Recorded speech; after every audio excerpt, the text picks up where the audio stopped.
வடிவம் கல்வி கற்றவர்களுக்கு சென்ற இடமெல்லாம் சிறப்பு என்ற வாக்கியங்களுக்கு ஏற்பவே நமது உதவும் கரங்கள் நடத்துவதற்கு நோக்கமும் முழுக்க முழுக்க கல்வி சம்பந்தமான செயல்களுக்கு முழு ஒத்துழைப்பு தரும் சங்கமாக அமைந்திருக்கும். மேலும் கல்வியையும் ஒழுக்கத்தையும் இரண்டு கண்களாக செயல்படுத்தினாலே சமூகம் மேம்படும் என்பார்கள். மனிதனை தூயவனாக உருவாக்குவதே கல்வியின் நோக்கமாகும். நமது உதவும் கரங்கள் நடத்துவதற்கு நோக்கமும் அதுவே ஆகும்.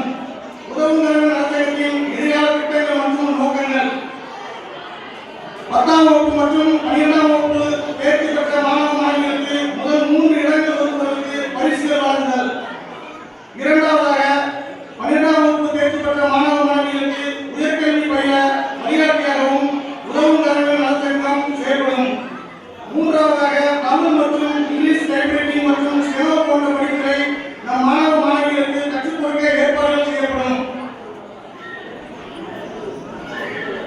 நான்காவதாக டிஎன்பிசி குரூப் 1 மற்றும் குரூப் 2 குரூப் 4 போன்ற தேர்வுகளில் இலவசமாக பயிற்சிகள் பெற கோச்சிங் சென்டர் ஏற்பாடுகள் செய்யப்படும்.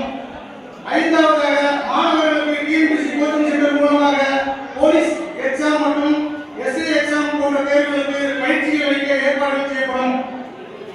ஆறாவதாக பள்ளிகள் மற்றும் கல்லூரிகளில் விளையாட்டுத் துறையில் திறமை காட்டும் மாணவ மாணவிகளுக்கு ஊக்கத்தொகை வழங்க ஏற்பாடுகள் செய்யப்படும். ஏழாவதாக ஆண்டுதோறும் கோடை விடுமுறையின் போது விளையாட்டுப் போட்டிகள் நடத்தி பரிசுகள் வழங்கப்படும். எட்டாவதாக பெற்றோர்களை இழந்த மாணவ மாணவிகளுக்கு படிப்பினை இடைநிறுத்தம் செய்யாமல் உயர்கல்வி படிப்பதற்கு உதவும் கரங்கள் நலச்சங்கம் உறுதுணையாக இருக்கும்.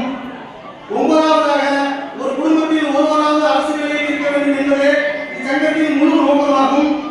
பத்தாவதாக மாணவர்களை போதைப் பொருளுக்கு அடிமையாகாமல் அவர்களை முழு உடல் தகுதியுடன் தேர்வுக்கு தயார் செய்து உயர் பதவியில் இருக்க வேண்டும் என்பதே இச்சங்கத்தின் உயரிய நோக்கமாகும்.